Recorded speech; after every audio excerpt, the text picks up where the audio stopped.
gave it to me as a little present. I really appreciate that.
So greetings and welcome to another video. I'm going to do a little question and answer video today off of the email.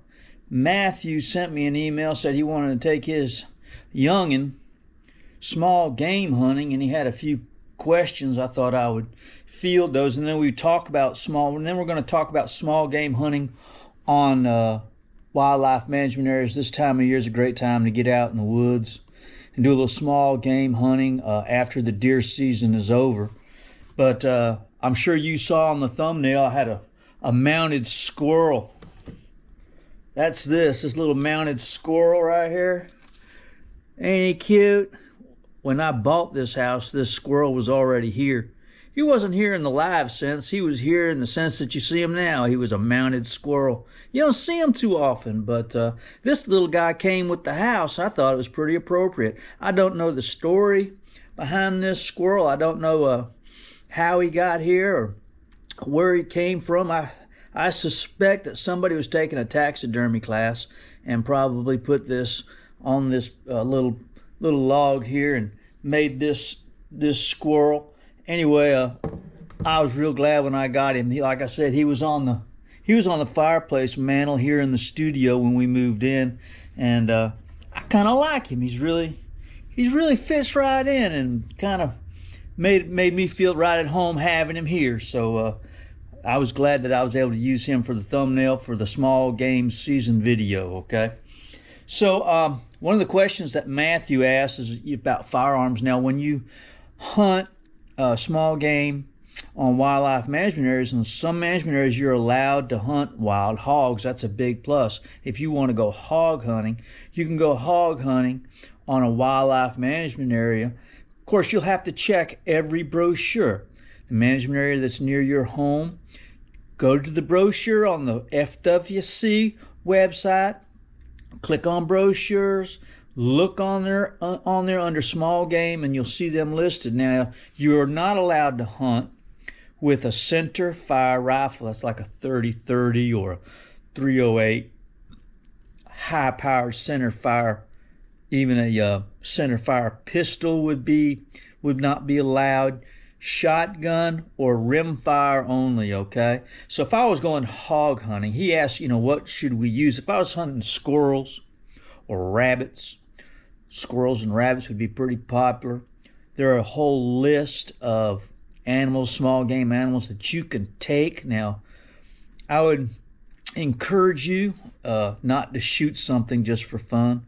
I would encourage you to, even though there's a whole list of animals that you can shoot, I would encourage you to decide what it is that you would be willing to eat. Okay, if you're not willing to shoot a raccoon and eat it, don't shoot it. If you're not willing to skin it and eat it, don't shoot it. Okay, just let that raccoon go. Same with the armadillo, or maybe just armadillos chewing up your yard. They're not protected. I think you can shoot them, but I typically, as a personal rule, don't shoot anything that I don't intend to eat, especially if it's on a management area or someplace in the wild. I just let wild things live. That includes snakes and other undesirables. I don't even go so far to kill those big old banana spiders. We call them banana spiders, but I think they're golden orb spiders. You see them big old spiders that go across the trail when you're going to your tree stand early in the morning. They get in your face, and they're pretty cool. I don't even kill those. I don't kill nothing but deer and hogs and turkeys when I go hunting. Now, if I went small game hunting, I would target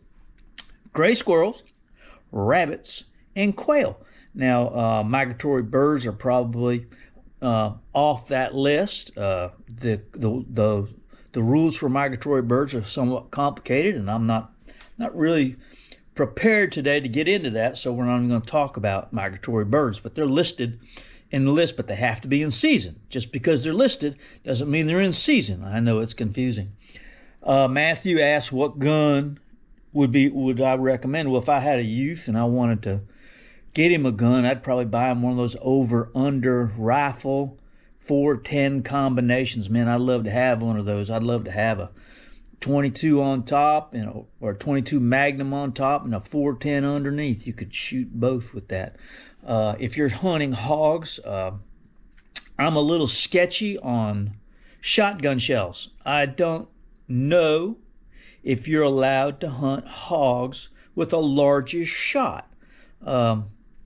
Maybe somebody on the video, someone watching the video knows, and you can comment below, okay? I don't know if you can take a number 4 buckshot and put it in a 410 and use it legally for hogs in an area where deer are. It might be complicated. I don't know, because I don't know. We're talking about small game, and hogs are on that list. If I were going hog hunting and I got my 22 Magnum, I'd make a headshot, call it a day. That's the way I would do it. If I saw a squirrel, I could shoot squirrels, rabbits with my 22 Magnum. That's what I'd hunt with, okay? Another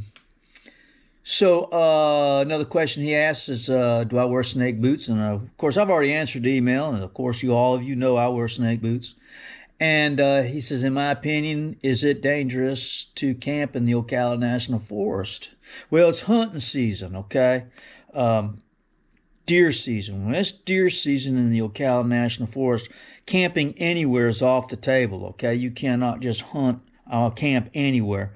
You have to hunt in the designated campsites. Now, I've never had a problem in any campsite in the Ocala National Forest that was a designated campsite. I like to camp out at the Hopkins Prairie campsite. It's a great campsite. I've never had any issues there. You know what it's like. It's like, you get one guy in there, creates a problem, and that story carries on for years and years and years and years, and everybody's afraid that's the norm. It's not the norm. It's a great place to go. So I would have no trouble. Myself and my nephew, we go there and we camp, and we have a great time. So, yeah, go camping. But during the deer season, you have to camp in a designated campsite. You just can't pull off the road and truck camp anywhere you want. If the ranger sees you, he's going to run you off, okay? All right, so what do I use for bear protection? All of you know I carry a can of bear spray that I've never used. And let's see, what else? I think that's about it. Oh, can I park anywhere? Anywhere in the Ocala National Forest you see a place that does not obstruct the road, you're allowed to park. So that answers Matthew's questions. Let's talk about management areas real quick and where you can hunt. We talked about Ocala. If you wanted to go small game hunting in Ocala, I would focus in on the swamp areas up around Astor, along the St. Johns River.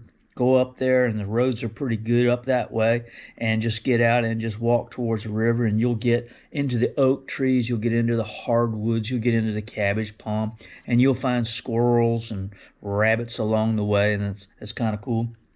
Osceola the same way, Jumper Creek, Big Cypress, all of those are great destinations for small game hunting. So if you want to go to one of those, again, you can hunt wild hogs, squirrels, quail, and rabbits are all on that list of legal to take, okay? And just a side note, if I go small game hunting, I've got something else on my mind, and that's turkey hunting. If you're going turkey hunting and you've got a quota permit for a management area, this might be a good time for you to pick up your .22 rifle and go out and see what you can find in the way of locations. If you can find spots to set up early in the morning and do some calling before the season starts. Mark them on your GPS. Small game season is a great time to get out and scout for turkeys, okay? Especially on public land, because there's just so much out there. I've got a quota permit for Rich Loam Wildlife Management Area. This is the first time that I've applied for the Rich Loam for the first 9 days, because I found that I've been hunting in Ocala for the past 20 years, and I thought it was time to make a change. Sometimes I get the second hunt or the third hunt, and that was okay, but I was sacrificing the first 9 days. I wasn't hunting anywhere the first 9 days, so I thought, well, if I get the first 9 days, maybe I can go on opening day, maybe I can go on Monday, maybe I can go on Wednesday, maybe I can go again on Friday. Well, you can't do that when you hunt in Ocala, because you get a quota permit for Ocala, right? And you have to hunt those 4 days in a row. And then I can learn something during those first 9 days, and then it's open the season after that, and then I can apply it. Anyone can hunt Rich Loam after the first 9 days, and then you can move on up into the green swamp or down, depending on your perspective. I think green swamp is south. Rich Loam and the green swamp combined is over 100,000 acres of Florida swamp, and hardwoods, and dome cypress. Man, there's got to be some gobblers in there. I just know there are. So I'm really excited about spring gobbler season. Deer season's almost over. I'm going to go down to the green swamp and do a little bit of deer hunting. But if you get a chance to go small game hunting, check the brochure, check the management area near your home, get out there and find some spots to turkey hunt. Combine the two, and it gives your hunt, your small game hunt, your day of field, more purpose, okay? So I think that's a huge thing. So thanks for watching. Like and subscribe if you want to. And little squirrely here will thank you. All right, love you guys. Talk to you soon. See ya. Bye.